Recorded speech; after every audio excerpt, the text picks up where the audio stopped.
Y vamos a hablar como esa curiosidad, es algo como tener curiosidad de qué hace Kotlin por atrás. Y ese under the hood lo van a encontrar, es como esta frase y es como ver debajo como del capó, ¿sí? Y eso lo van a encontrar mucho en algunos artículos de la gente de Kotlin, de la gente de Android. Y pues es lo que vamos a ver, como qué hay de ahí abajo después de lo que hace Kotlin. Bueno, ya tengo una pequeña presentación. Aquí está mi Twitter, JG Gómez T, para que me sigan.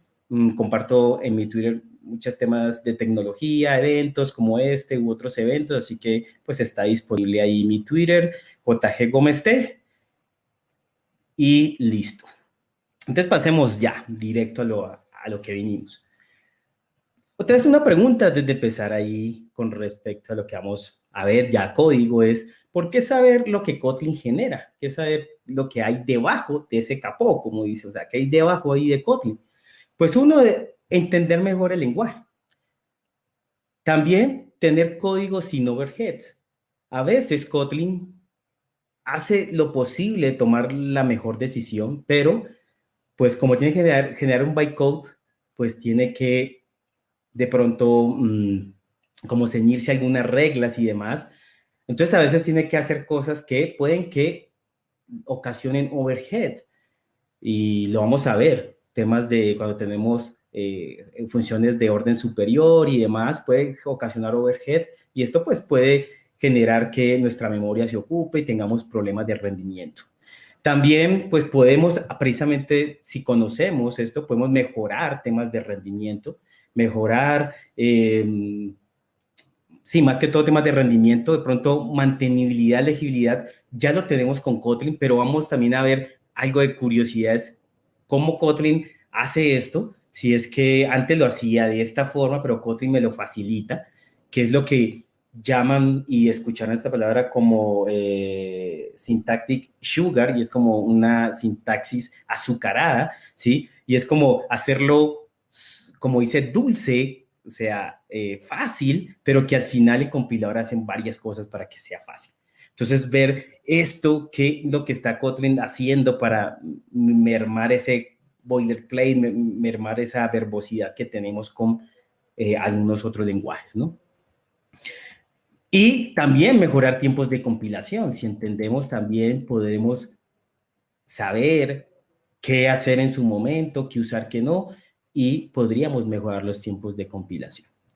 Entonces vamos a ver qué genera Kotlin para esto, para las data classes, la inicialización de campos, las clases, los getters, los setters, los constructores, los objects, ¿sí? Las clases, las sale class, ¿sí? Con las clases como selladas, algunas otras propiedades de Kotlin, ¿sí? Como las funciones de extensión, argumentos, inline functions y otra más, ¿listo? Entonces, empecemos.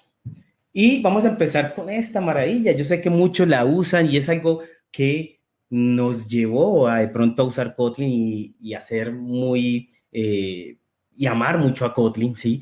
Porque nos quitó el tener un boilerplate inmenso que teníamos con clases que eran hold de datos, o sea, que almacenábamos datos.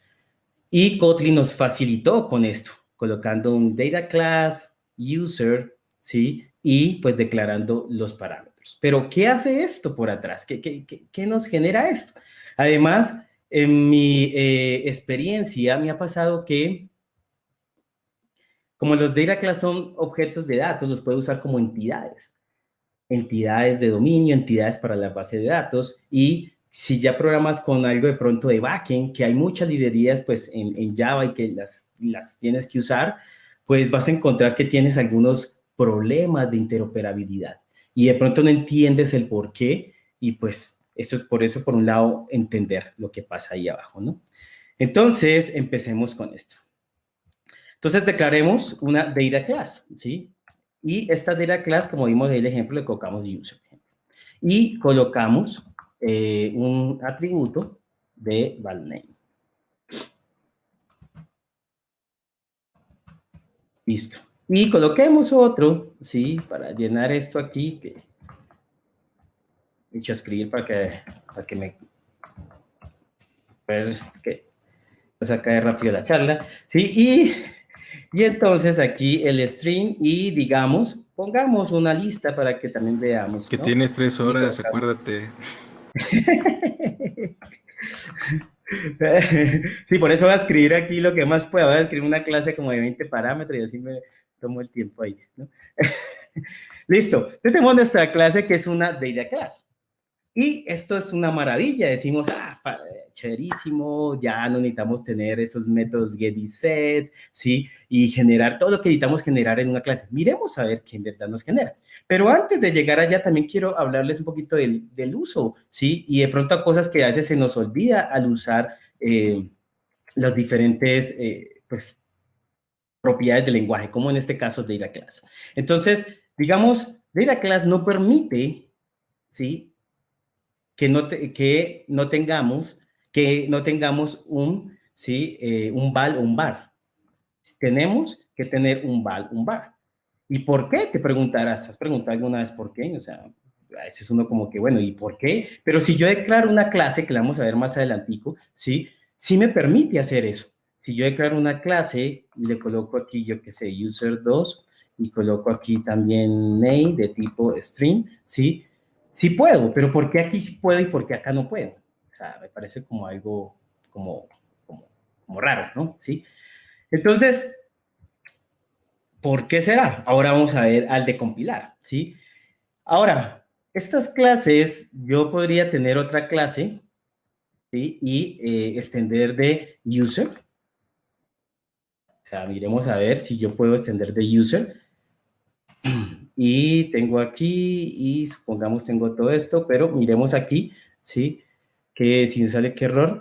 Y nos dice que esta clase es de tipo final, o sea, no puedo heredar de esta clase, ¿sí? Entonces yo digo, no, pues yo sé, yo entiendo que eso es final, entonces le coloco como abierta para que no sea final, pero me sale también un error y me dice que es incompatible. Bueno, ¿y por qué? Pero si yo esto lo puedo hacer aquí, ¿no?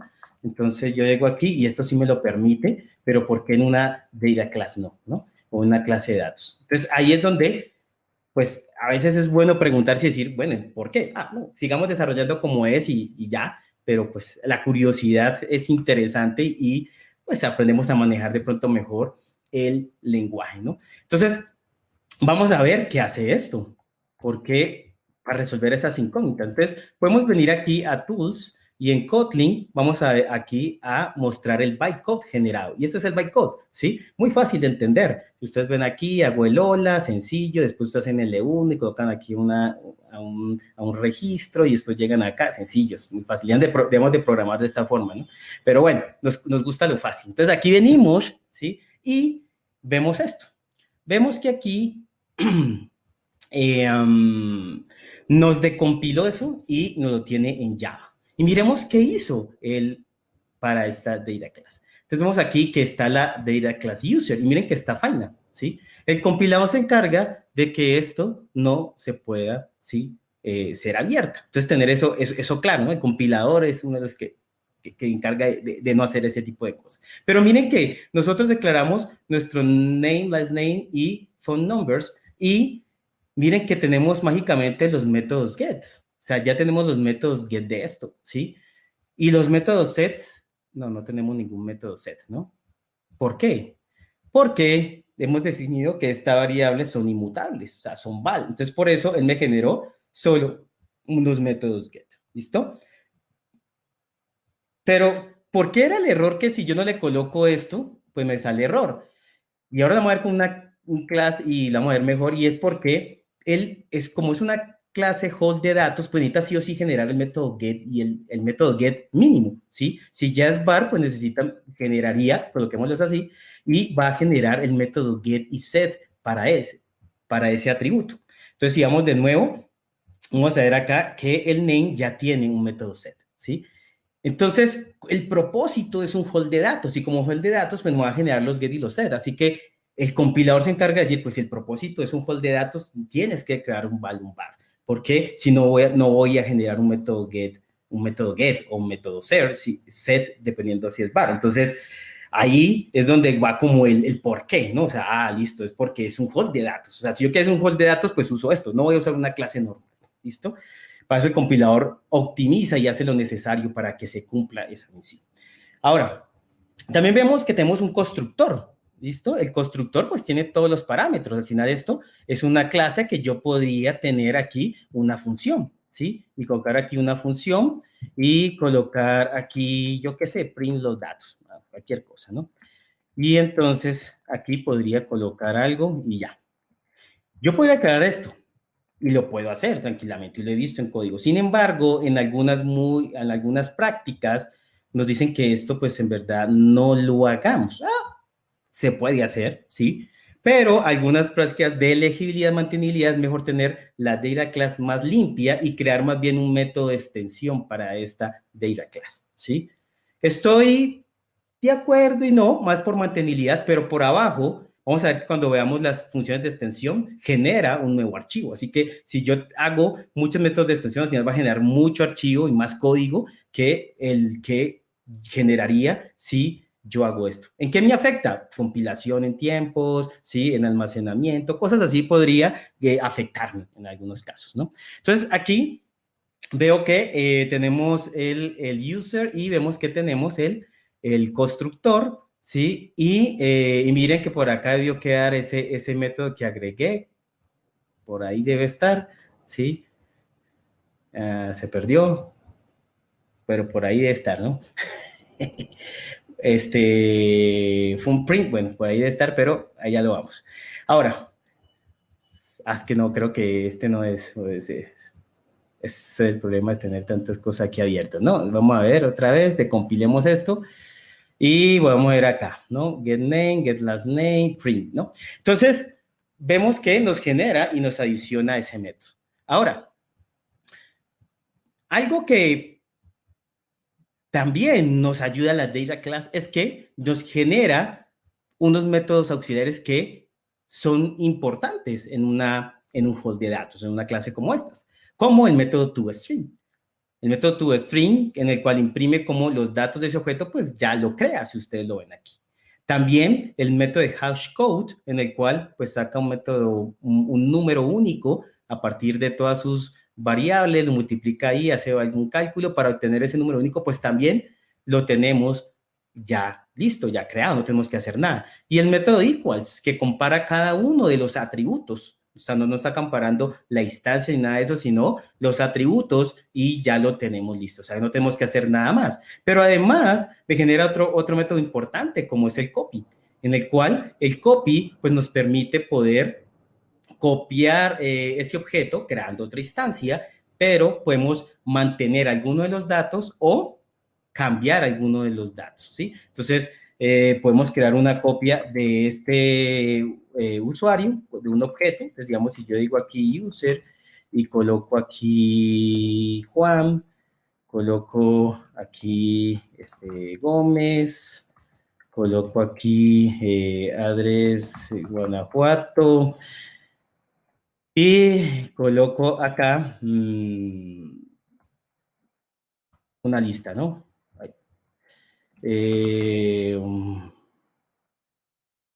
Está muy grande esta pantallita. Voy a ver un poquito. Y está ahí, listo. Vamos a por aquí un momento. Y tenemos esta lista, ¿no? X. Sí, podemos colocar esto. Listo. Y podemos crear un user 2, ¿sí? Y podemos decirle a este user.copy, ¿sí? Y este copy, pues podemos reemplazar algunas, decir, es que el nombre yo lo quiero diferente, simplemente voy a cambiar el nombre y le voy a colocar Jorge. Y ya. Y me va a crear otra instancia, pero con este dato diferente y los demás iguales, ¿no? Eso también es una gran, algo interesante ahí con respecto a las data class, ¿no? Pero, ¿qué es la magia? Pues la magia es que ya nos genera eso, ¿listo? ¿Ok? ¿Qué otra cosa nos genera el data class? Que vemos interesante. Si usted ven aquí lo que dice aquí component, component, dirán, ¿eso qué es? Pues data class permite hacer destructuring. Y destructuring es que yo pueda, ¿sí? Tomar los campos que yo requiera de esta forma sin tener que asignarlos. Entonces, digamos, son 4, yo puedo decir aquí user, y con user puedo ya aquí obtener, yo digamos, yo quiero obtener todos los datos para no hacer user.name, user.lastname y asignarle una variable, pues yo lo puedo hacer de esta forma. Y eso es gracias a ese component. Y miren que es importante saber eso de component, porque si ustedes quieren agregarle destructuring a su clase normal, que no es una data class, lo pueden hacer sobreescribiendo el operador de component. Así pueden agregar destructuring, que es algo me parece útil. En algunos casos lo pueden agregar. Ustedes dicen, no, es que tengo una clase y no puedo tener destructuring. Sí, lo pueden hacer. Entonces aquí yo podría decir ejemplo name, ¿sí? Y pues ya tengo el name, ¿no? Ya puedo aquí tener el name, ¿listo? Entonces, o las variables que yo sí necesito todo. Entonces, ese component me permite hacer el destructuring, ¿listo? ¿Qué más tenemos acá? Miremos a ver qué me puedo olvidar de tantas cosas que tiene la data class, ¿no? Algo interesante. Tenemos el método y el método constructor, ¿no? Y el método constructor, decimos, bueno, hay librerías, y esto voy con directo es, digamos, la de Firestore. Firestore, pues todavía esa librería no está construida en Kotlin. Entonces, Firestore, para poder guardar un objeto, necesita un constructor vacío. Entonces, tú creas un data class de user y quieres guardarlo como un documento en Firestore. Pero eso va a salir un error al momento de guardarlo. Y es porque necesita un método constructor vacío. Y eso también pasa en otras librerías de Java, y si quieres de pronto usarla, pues tienes que hacer eso. ¿Cómo haces eso? ¿Sí? Hay dos formas de hacer eso. Entonces, si ustedes ven aquí, recordando, hay un solo método constructor. Miren que el constructor tiene estos parámetros. Entonces, ¿qué es lo cómo hacemos eso? Sí, hay dos formas. Uno, colocando un plugin en el Gradle y hacer que cuando compile, ese plugin lo que va a hacer es generar un constructor en todas las data class, ¿sí? Creo que se puede usar con anotaciones, no recuerdo ese momento, ¿sí? Pero así mismo pasa ahora, le muestro con otras que sea una clase abierta, ¿no? Entonces, pero ¿cómo le podemos hacer a nivel de código? Si hacemos esto, ¿sí? Y colocamos un valor por default a todos nuestros, atributos de la clase, pues miremos qué va a pasar, ¿sí? Le compilamos aquí, vamos acá, ¿sí? Y vamos a ver si está user, ¿sí? Que es el método constructor con todos los parámetros y hay un user vacío, ¿sí? De esta forma, podemos generar un método constructor sin parámetros, que algunas librerías, en este caso recuerdo muy bien la de Firestore, ¿sí? Necesitas poder generar esto, ¿sí? Poder tener esto, ¿ok? ¿Qué más vemos acá? Listo, ya le dicho, vamos hackeando, ¿no? Como hackeando Kotlin también, ¿no? Bueno, ya ahora sí, pues, compatible. Uf, me salvé porque si no, ¿qué tendría que hacer? ¿Sí? ¿Qué más podemos hacer con las data class? ¿Qué más tenemos? Algo también que ya vimos esto, ¿sí? ToString, poner la copia de una instancia, el destructuring, y por último podemos ver, listo, yo quiero también que esta clase sea abierta, o sea, yo pueda heredar de esta clase.